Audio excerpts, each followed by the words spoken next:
E aí, meus queridos, tudo bem com vocês? No vídeo de hoje a gente vai trocar uma ideia sobre as ações do Carrefour. A gente vai pegar os dividendos que foram pagos ao longo do tempo para a gente fazer um cálculo de preço bom, preço justo para cogitar investir nas ações com base nos dividendos. A gente vai olhar os indicadores fundamentalistas das ações para ver como que eles estão e a gente vai pegar os resultados de lucratividade do passado para a gente fazer uma conta de dividendo projetado para o futuro. Mas é claro que nada do que for dito aqui vai ser uma recomendação de investimentos, mas se você já curtiu a ideia do vídeo, já curte o canal, senta o dedo aí no like, se inscreve no canal, ativa o sininho, dá essa força aí pro canal crescer.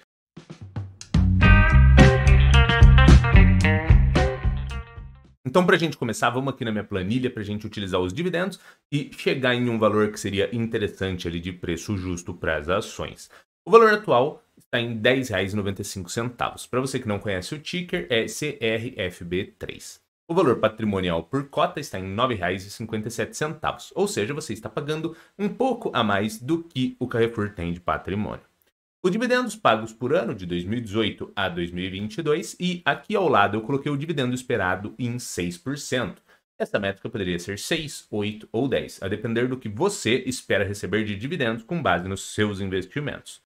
Aí aqui nós temos o dividendo mínimo, máximo e médio. O dividendo mínimo ficou em 24 centavos, para o dividendo máximo 90 centavos e para o dividendo médio 42 centavos. Essa parte do dividendo médio a gente faz para evitar se expor a dividendos muito bons ou muito ruins que ocorreram ao longo do tempo, porém que talvez não sejam replicáveis. Então a gente faz essa média para ter uma tomada de decisão mais conservadora. Então, quando a gente visualiza o preço estimado com base no dividendo mínimo e seguindo por esse dividendo esperado de 6%, chegamos a um valor de R$ 4,00. Para o dividendo máximo, o preço estimado ficou em R$ 15,00 e para o dividendo médio, o preço estimado ficou em R$ 7,00. Ou seja, com base nos cálculos da planilha, o único valor que faria sentido você cogitar, estudar e investir nas ações nos preços atuais seria seguindo com base no dividendo máximo. Ou seja, se você acredita que ao longo do tempo o Carrefour consiga entregar esses retornos em dividendos, esse valor de R$ 10,95 poderia ser um valor interessante. Caso você acredite que ele não conseguirá entregar esses dividendos próximo desse valor de 90 centavos, tecnicamente, estaria em um preço caro e você precisaria aguardar desvalorizações. Mas é claro que diversos fatores impactam nisso. Às vezes, o Grupo Carrefour está fazendo investimentos e isso talvez traga lucratividades ou até dividendos menores em um curto prazo, porém, lá na frente talvez seja vantajoso. Então, você tem que olhar o cenário como um todo e utilizar esses cálculos apenas para se nortear. E aqui, geralmente, eu utilizo o preço estimado do dividendo médio como um preço bom e, geralmente, eu tiro uma margem de segurança aqui para a gente ter um preço mais próximo de ótimo. Mas, nesse caso aqui, eu não coloquei, porque eu acredito que, caso o Grupo Carrefour tenha desvalorizações a ponto de chegar nesse preço de R$ 7,00, já seria ali um preço bom e ótimo com base no que ele entrega. E a gente vai conseguir visualizar ao longo do tempo que ele tem lucratividades interessantes e está fazendo investimentos também atrativos. Aí agora a gente vai dar uma olhada nos lucratividades que o Carrefour apresentou ao longo do tempo e fazer um cálculo de dividendo projetado para o futuro. Aí quando a gente vem aqui na planilha, mesmo esquema, valor atual de R$ 10,95, valor de mercado de 23 bilhões, lucratividades anuais de 2018 a 2022. Aí aqui no lucro médio, mesmo esquema para evitar se expor a lucratividades ruins ou boas que ocorreram ao longo do tempo, porém que talvez não sejam recorrentes, a gente faz essa média. Então o lucro médio ficou na casa de 2 bilhões. Caso você investisse a esse valor de R$ 10,95 e o Carrefour trouxesse essa lucratividade média de 2 bilhões, você estaria com um preço-lucro de 11. Eu não considero essa métrica de 11 muito ruim. Não é das métricas mais descontadas, porque principalmente em momentos agora no passado, você conseguia encontrar ações com métricas de PL próximas ali de 6, 7. Inclusive, hoje você ainda consegue, porém 11 não seria ruim. Aí aqui, caso gerasse essa lucratividade média, temos as métricas aqui de payout de 25%, 50%, 75% e 100%. O payout, para quem não sabe, é a parte do lucro que a empresa vai distribuir como dividendos. E aqui abaixo nós temos o dividendo estimado. Então, caso gerasse essa lucratividade média e tivesse esse payout de 25%, teríamos um dividendo de 2,2%. Caso gerasse a lucratividade média e tivesse um payout de 50%, um dividendo de 4,4%. Caso distribuísse 75%, um dividendo de 6,65%.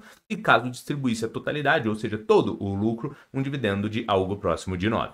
Ou seja, Para que se faça sentido investir a 10,95, o Carrefour precisaria trazer uma lucratividade na casa ali média de 2 bilhões e distribuir pelo menos ali de 60% para cima, para que se faça sentido ter aquele retorno de 6% esperado. Mas é como eu comentei com vocês, são cenários e cenários. Às vezes ele está em um momento de aquisições, de investimentos, e isso tudo pode impactar lucratividades, impactar dividendos, e não necessariamente significa que esse preço atual seja caro, e sim que, por um espaço de tempo, você teria dividendos menores, porém, no longo prazo, você poderia ter valorização de cota e dividendos melhores, a depender dos retornos desses investimentos. Aí aqui nós já temos uma notícia de 12 de julho, a Carrefour paga 1,1 bilhão de dólares por marcas Cora e Match na França.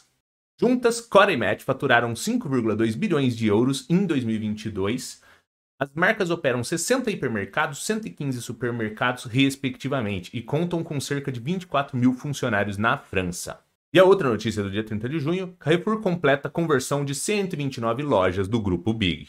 E aqui mais abaixo, relembre a compra do Big pelo Carrefour. O Carrefour anunciou a compra do grupo Big, antigo Walmart Brasil, em meados de 2021 pela cifra de 7,5 bilhões. Eu trouxe essas notícias para vocês conseguirem visualizar que esses investimentos geram um desembolso de caixa no cenário atual e às vezes necessitam de CAPEX, de investimentos futuros, para dar continuidade. E tudo isso poderia reduzir lucratividades e dividendos e é apenas uma possibilidade de resultados melhores no futuro. Não significa que porque fizeram aquisições, essas aquisições sejam interessantes, mas é uma possibilidade de. Então você, quando decide investir no Carrefour, você tem que avaliar todo esse cenário. Se as aquisições podem ter uma sinergia interessante, se ele é capaz de entregar retornos atrativos no futuro, porque daí sim tudo isso melhoraria o lucro lá na frente, as cotas poderiam valorizar e os dividendos poderiam ser interessantes. E agora, para a gente finalizar na parte dos indicadores fundamentalistas, a gente está aqui no Status Invest. Se você ainda não conhece ou ainda não utiliza, ele é uma ótima ferramenta para tu fazer suas pré-análises de investimentos. Então o dividendo aqui está na casa de 3%, não seria muito atrativo, mas olhando sobre aquele cenário que eu comentei de talvez no futuro aumentar lucratividades, esse dividendo poderia aumentar. Na parte aqui de preço-lucro está em 18, a gente conseguiu ver que caso gerasse aquela lucratividade média, ele ficaria em 11. Aqui, no cenário atual, com base nos resultados do passado, está em 18. E esse daqui também é a mesma coisa, talvez no futuro, com aumentos de lucratividade. Se, por exemplo, o lucro dobre, você já cortaria essa métrica pela metade. Aí você pode falar assim, nossa, mas o lucro vai dobrar? Isso é muito difícil. Quando a gente olha aqui na margem líquida, que seria o quê? A lucratividade ali que sobrou depois de tudo está em 1,16. O lado bom dessa margem ser pequena é que qualquer coisa aumenta demais o lucro. Quando a gente visualiza ela ao longo do tempo, a gente consegue ver que em alguns momentos já foi trabalhada uma métrica de margem de 3% ou de 4%. Ou seja, se você transforma de 1 para 4, você já multiplicou muito a sua margem de lucratividade e, consequentemente, o seu lucro. E caso esse lucro aumente, você teria tanto dividendos melhores, quanto a métrica de preço-lucro mudaria. Na parte aqui de dívida líquida sobre EBITDA, está em 2,7. Não é muito complicado, mas assim, tem que olhar com atenção, principalmente porque tem essa questão de margem baixa. Isso daqui seria o quê? Dívida líquida seria, você pega a dívida bruta, tira as disponibilidades ali em caixa, você vai ter a dívida líquida. O EBITDA é uma estimativa operacional de geração de caixa, ou seja, é uma estimativa do poder de gerar grana que a empresa tem. Essa métrica estando em 2,7 significa o seguinte, que com a estimativa de geração de caixa operacional, a empresa conseguiria honrar com essas dívidas em algo próximo de 2,5 anos a 3 anos. Outro ponto que poderia ajudar nos resultados seria essa queda de taxa de juros, porque, como a gente viu, a empresa tem um certo endividamento, essa queda de taxa de juros poderia impactar e reduzir esse impacto dos juros no resultado, trazendo menos corrosão, ou seja, você poderia abrir margem de lucratividade aqui para subir. Para isso que quando a taxa de juros cai, a população começa a ter um acesso a crédito, começa a ter uma grana ali mais facilitada em mãos e ela poderia consumir. Isso poderia trazer aumentos de receita, caso o consumo também aumente, por conta da produtividade e consumo no país começar a aumentar. Um ponto que é legal a gente comentar é o seguinte, a gente está aqui na DRE do Carrefour. A gente consegue ver que, apesar da margem baixa, ele nunca trouxe resultados de prejuízo e que a gente tenha um grande aumento de receita ao longo do tempo. E sobre a minha percepção, caso esses investimentos sejam positivos, ocorra esse aumento de resultados ao longo do tempo, esse valor atual ele poderia ser sim um valor para você estudar e cogitar investir. Se você olhar apenas com o histórico do passado ou com os resultados atuais, talvez você gere uma sensação de que talvez esteja caro. Mas se você unir tudo isso em conjunto, olhar para o passado, tentar olhar para o presente, para essas aquisições e tentar ver se essas possibilidades de futuro elas possam ser positivas, talvez o valor atual possa ser uma oportunidade sim. Mas é claro que nada do que foi dito aqui foi uma recomendação de investimentos, porque você que tem que ser responsável por estudar e se capacitar. Porque no fim do dia, o lucro ou o prejuízo é inteiramente seu. Mas se você curtiu o vídeo, senta o dedo aqui no like, se inscreve no canal e compartilha com a galera para o canal crescer. Valeu, meus queridos, e abraço!